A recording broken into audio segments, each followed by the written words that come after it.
오늘 뉴스를 보다가 이런 기사 제목이 눈에 띄어서 클릭을 하게 되었습니다. 매일 새벽 기도 오던 집사에 속았다. 강남 대형 교회에서 537억 사기 기소. 이런 사건 사고가 많이 일어나지 않습니까? 그런데 여기 아마도 집사라는 그 명칭에 제가 관심을 갖게 되었던 것 같아요. 검찰이 교회 집사라는 지위를 이용해서 사기를 친 사건을 기소한 것입니다. 그 집사님은 매일 새벽 기도에 나오고 또 각종 봉사단체와 또 장애인 단체에 기부와 봉사를 함으로써 교인들의 신뢰를 얻게 되었습니다. 그리고 투자를 권유받은 것이에요. 여기 이제 교회 공동체라는 것만 빼놓고선 사기의 전형적인 절차를 밟습니다. 처음에는 그 약속한 투자금의 이익금을 정한 날에 주게 됩니다. 지급을 하는 것이죠. 그러면은 돈이 들어오는 것이에요. 은행 저축 이자보다도 훨씬 더 많겠죠. 그러면 신뢰를 더욱 얻게 되고, 처음에 예를 들어서 100만 원을 투자를 했다면 매달 꼬박꼬박 그 이자나 그 투자금의 이익이 들어오니까 믿을만 하구나 하면서 여러 빚을 지어서 자신의 노후자금, 어떤 사람은 대출을 받아서, 카드 대출을 받아서 그 투자를 했던 것입니다. 부자도 아니고 직장인, 그리고 주부, 학생, 수없이 많은 사람들이 500억 원이 넘는 투자금을 사기를 당한 그 사건의 모습을 기사를 통해서 보았습니다. 의구심을 갖는 사람들에게는 이렇게 이야기했다고 합니다. 하나님께서 그 수익을 보장합니다. 기도의 힘을 믿으시기 바랍니다. 우리 교회에는 없겠죠. 교회에서는 돈 거래를 절대로 하면 안 됩니다. 거래를 하고 빌리면 안 됩니다. 빌려줄 수는 있습니다. 하지만 이 돈을 빌려 주었을 때 받지 못해도 된다. 그냥 주는 거다. 내가 감당할 수 있을 만큼의 돈을 주면 됩니다. 빌려주는 것이 아니죠. 조금 전의 사건은 교회 안에서의 사건이니까, 또 그 안에는 뭔가 내가 노력한 것보다 더 많은 이익을 얻을 수 있다라는 인간의 기본적인 욕심이 자리 잡고 있었던 듯합니다. 하지만 많은 경우 교인이면서, 믿는 사람이면서, 교회를 다니면서 사람들에게, 혹은 믿지 않는 사람들에게 거짓말을 하고 사기를 침으로써 교회의 이름을 더럽히고 또 하나님의 영광을 가리우는 일들을 우리는 흔치 않게, 또 혹은 가끔씩 경험하기도 합니다. 또 남의 일이 아니라 저의 모습, 또 우리들의 모습은 어떠한지. 저희는 지난 주일 부활 주일을 맞이하였습니다. 그리고 고난 주간을 지내왔습니다. 예수님의 고난을 생각하며 또 그 고난에 감사하는 마음으로 특세를 하기도 했습니다. 고난의 주님의 은혜에 마음속에 기도하면서 주님이 주신 그 구원의 은혜, 생명의 은혜에 감사하는 시간을 갖기도 했습니다. 왜 우리가 이 고난의 주간 부활주의를 지키면서 기도하고 마음속에 주님을 바라볼까요? 그것은 우리의 정체성 때문입니다. 우리가 크리스찬, 기독교인이기 때문에 예수 그리스도의 부활하심, 아버지 하나님의 이끄심을 위해서 간구하고 또한 기도드리는 것입니다. 크리스천은 어떠한 삶을 살아야 하는가? 오늘 본문의 말씀을 통하여 요셉의 마음과 태도를 통하여 어떻게 우리가 크리스천으로 살아야 될지를 함께 살펴보고자 합니다. 16절의 말씀에 보면 요셉의 형들이 애굽으로 돌아오는 광경을 나타내고 있습니다. 요셉의 형들이 왔다는 소문이 바로의 궁에 들림에 바로와 그의 신하들이 기뻐하였다라고 기록이 되어 있습니다.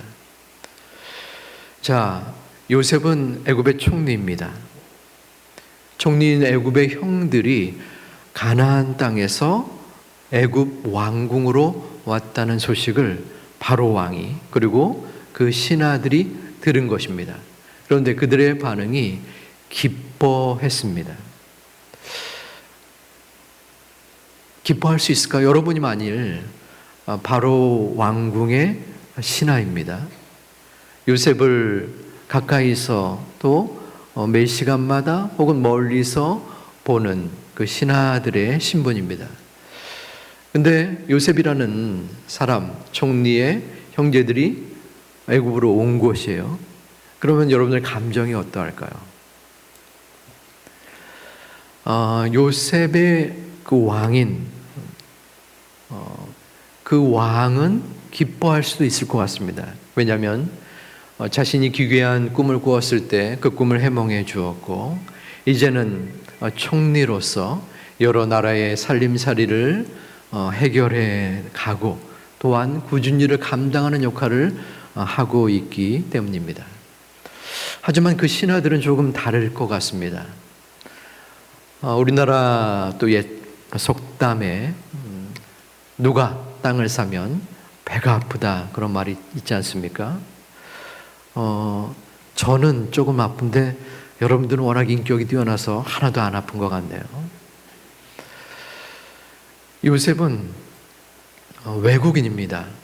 창세기 43장 32절에는 그 애굽인이 이 히브리 사람을 생각하는 모습이 나타납니다.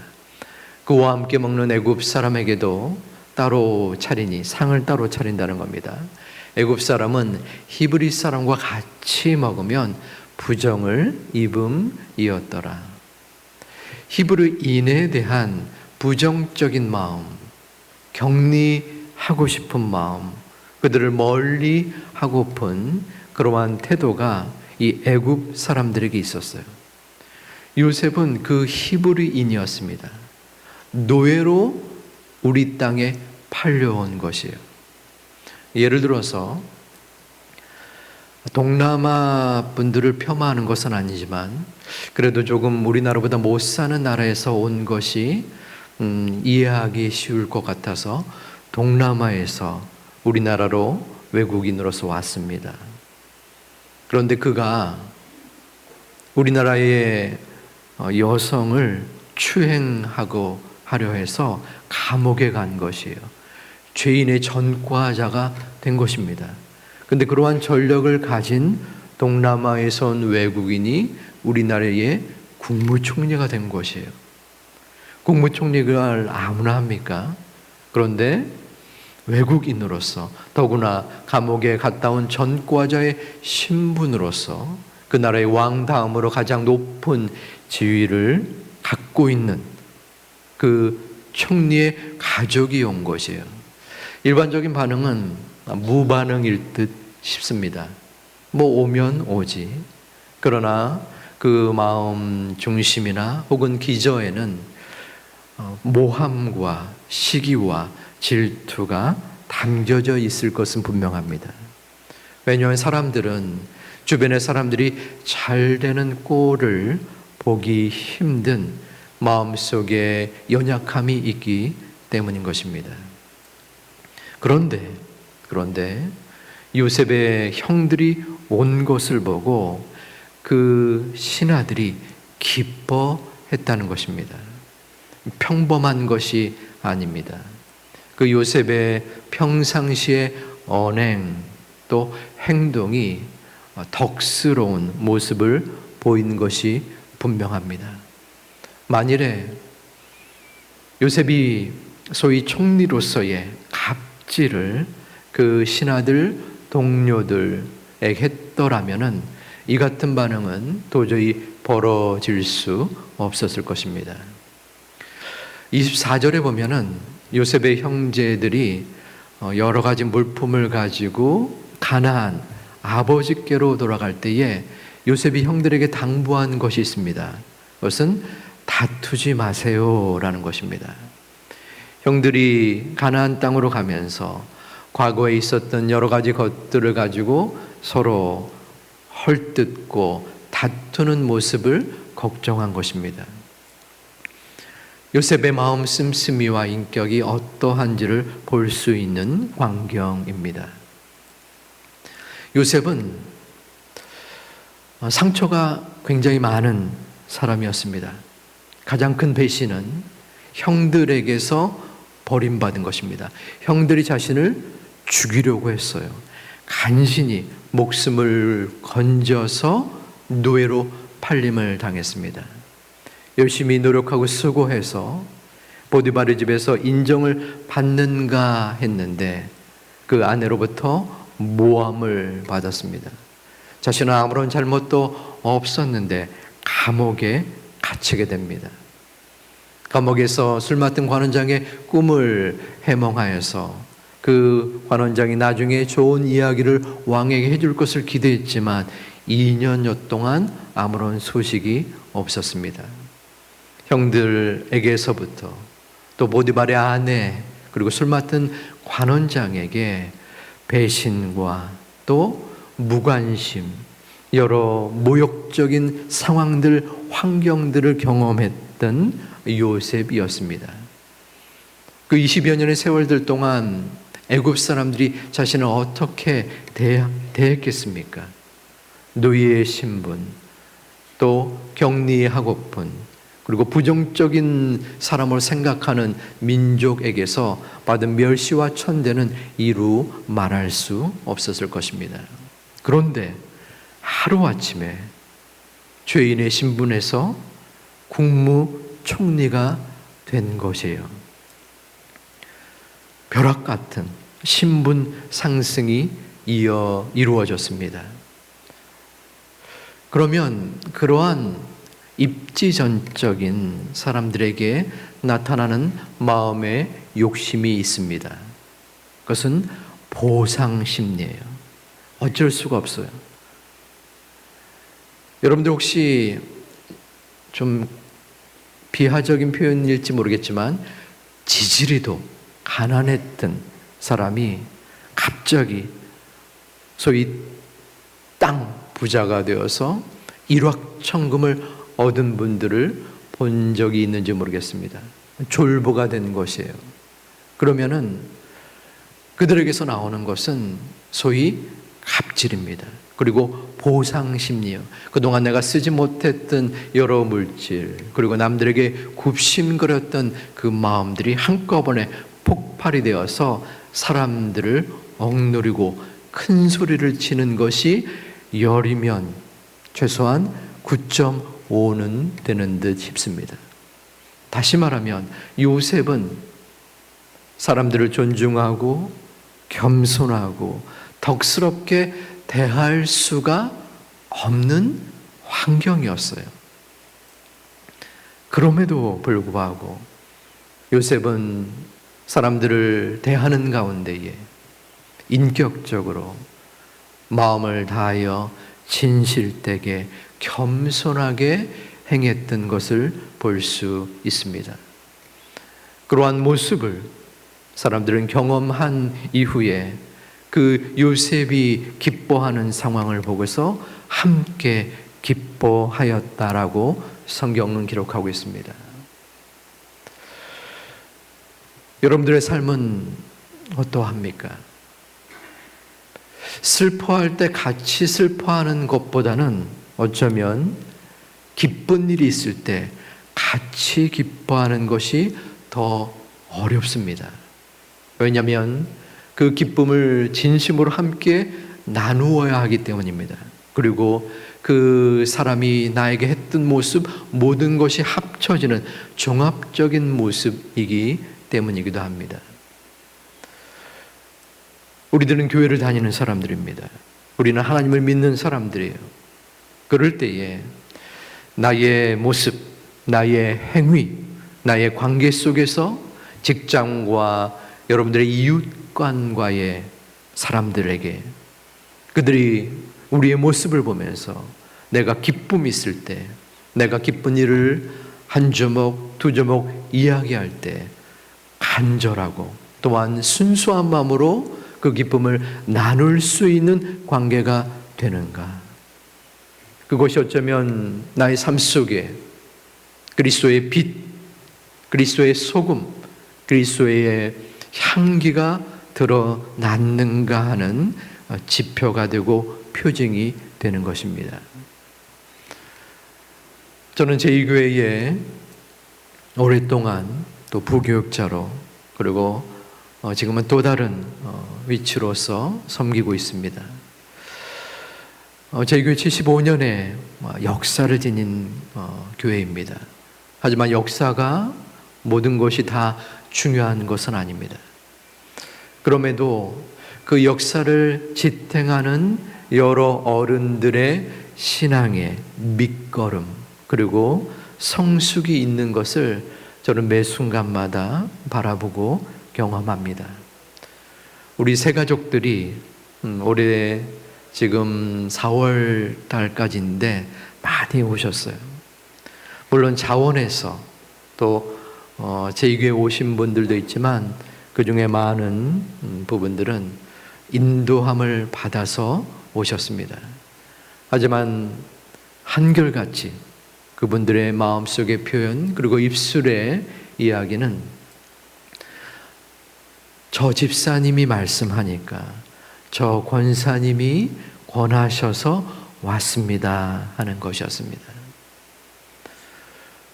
물론 아무것도 보지 않고 또 무턱대고 오는 것은 아니지만 그 권유의 처음 부분 그리고 평상시에 나를 인도했던 그분의 언행과 또한 삶을 보면서 받아들이고 인정하고 나왔다는 말씀인 것입니다.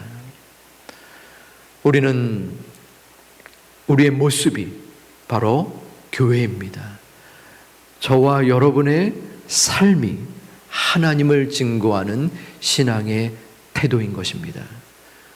우리가 언행을 어떻게 함에 따라 하나님의 영광이 가리우기도 하고 하나님의 존귀함을 드러내기도 하는 것입니다.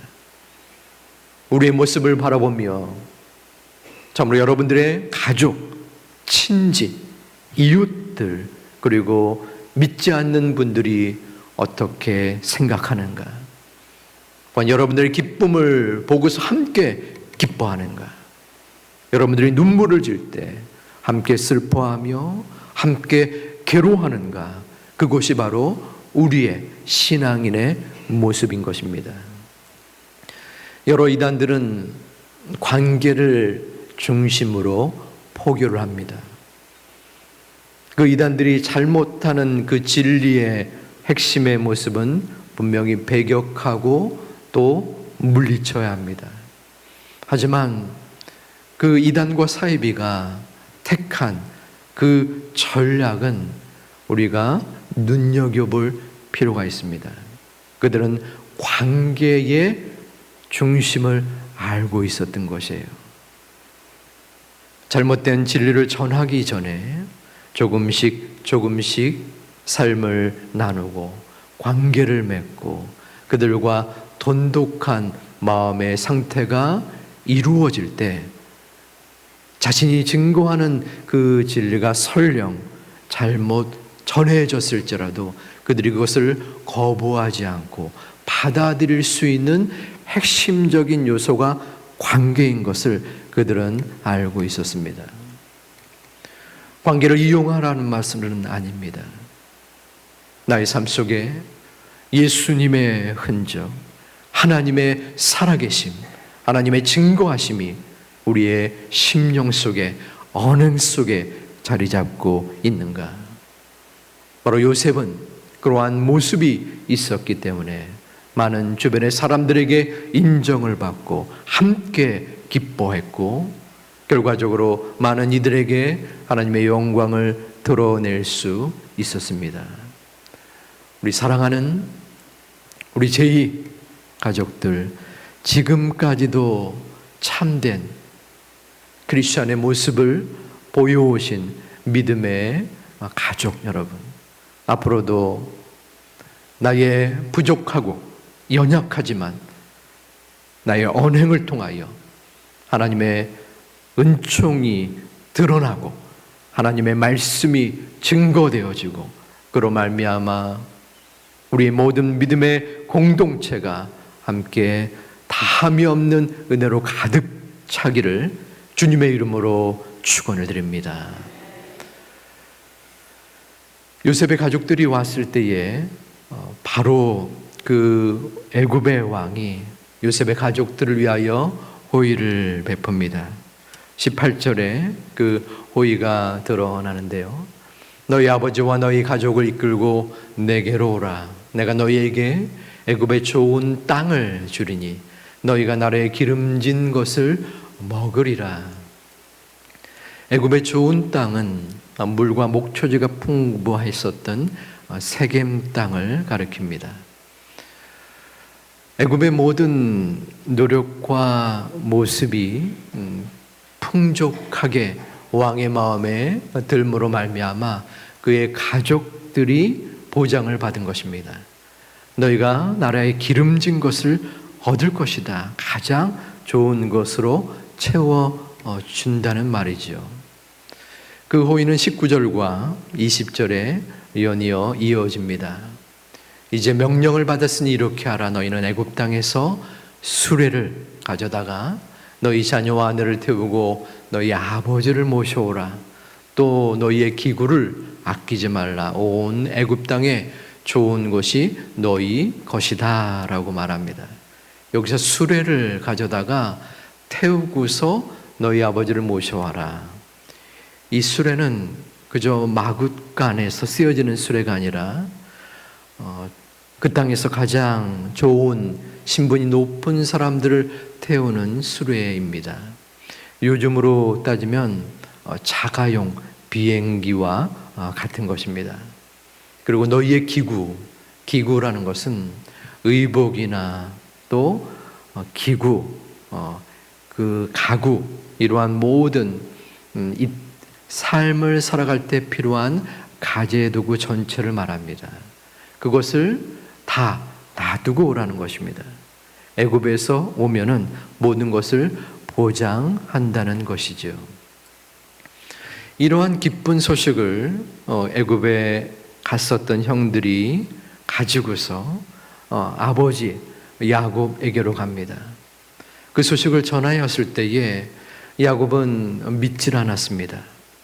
왜냐하면 형들이 신뢰를 얻지 못했던 그 자식들의 모습이 있었기 때문입니다. 요셉을 주기로 했고 또 아버지에게 짐승이 요셉을 데리고 갔다라고 속였습니다. 또 딸 디나는 성적 폭행을 당하였고 시몬과 레이는 세겜 온 족속들을 학살하는 그러한 험악한 세월을 야곱은 보냈습니다. 그러기에 그 자식들이 행했던 모습을 기억하면서 그들의 말을 처음에는 믿지 못했던 것이에요.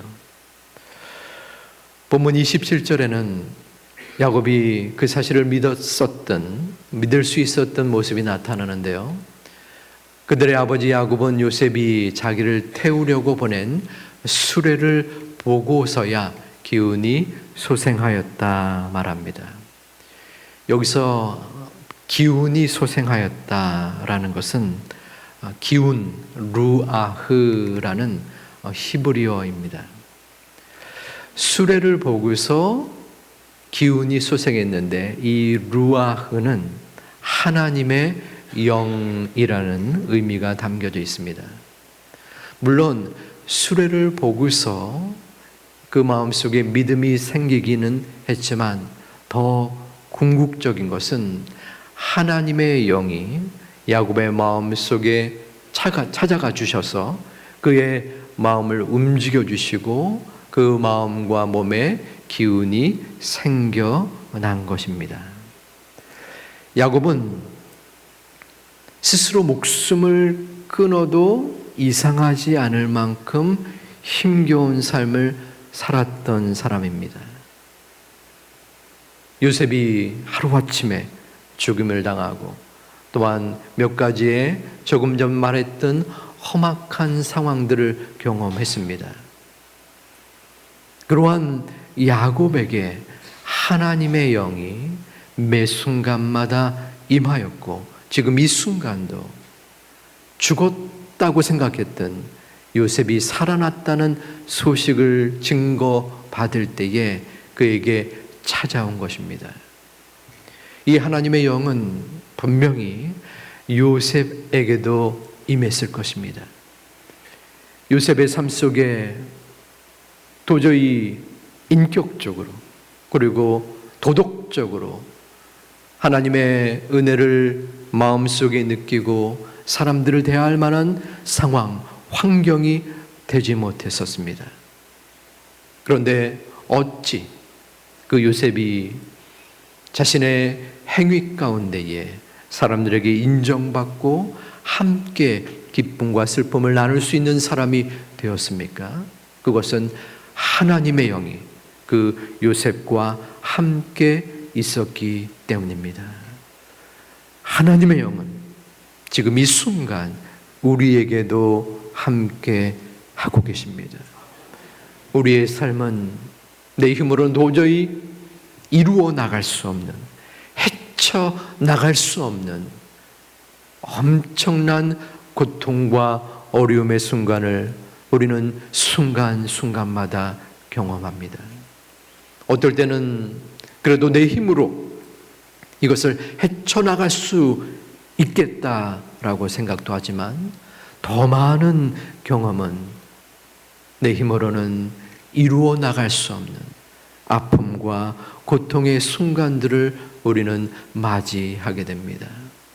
오직 하나님의 은혜가 아니고서는 이 땅을 살아갈 수 없다는 말입니다. 우리는 기도할 수밖에 없습니다. 아버지 하나님, 하나님의 영이 저와 우리 가족, 나의 문제를 인도하여 주시옵소서. 저의 능력으로는 도저히 지금의 이 문제를 헤쳐나갈 수가 없습니다. 앞으로도 마찬가지입니다. 하나님께서 그 영을 나에게 보내주시고 지금까지 이끌어 주셨는데 다시 한번 그 영이 나를 사로잡아 보호하여 주시고 이끌어 주시고 인도하여 주시옵소서. 오직 하나님의 영이 나의 모든 문제 가운데 앞서가시고 함께해 주시고 인도하여 주시옵소서. 이 기도가 바로 우리들의 기도, 여러분들의 마음속에 아픔의 기도, 그러나 하나님의 임재하는 소망의 기도가 되시기를 주님의 이름으로 축원을 드립니다. 우리는 크리스찬입니다. 신앙인입니다. 신앙은 무엇입니까? 신앙은 내 힘으로는 아무것도 할 수 없습니다 라고 고백하는 것입니다. 내 힘으로 할 수 있는 것이 단 5%라도 있다고 생각하면 그것은 절대 신앙이 아닙니다. 아버지 하나님, 내 힘으로는 할 수 없는 것이 그 어떤 것도 없습니다. 오직 하나님이 함께 하실 때에 나의 삶이 주님께로 향할 수 있고 나의 의지와 생각과 판단이 아니라 오직 하나님의 도우심으로 저는 살 수 있습니다. 그것이 바로 신앙의 모습인 것입니다.